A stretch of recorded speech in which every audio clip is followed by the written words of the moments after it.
ইন্নাস সামআ ওয়াল বাসারা ওয়াল ফুআদা কুল্লু উলাইকা কানা আনহু মাসউলা।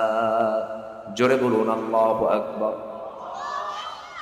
আল্লাহ রাব্বুল আলামিন কি সুন্দর করে সাজিয়ে দিয়েছেন। নিঃসন্দেহে শ্রবণ শক্তি, দৃষ্টি শক্তি, অন্তর শক্তি সব একদিন জিজ্ঞাসিত হবে আল্লাহর কাছে।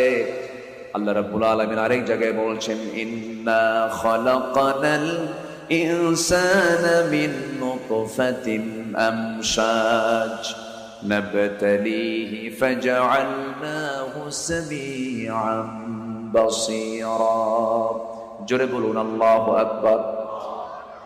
সূরাতুদ দাহর আল্লাহ রাব্বুল আলামিন কি সুন্দর করে বলছেন, আমি মানুষকে সৃষ্টি করেছি মিশ্র শুক্র বিন্দু থেকে, আমি তাকে পরীক্ষা করব, ফলে আমি তাকে বানিয়েছি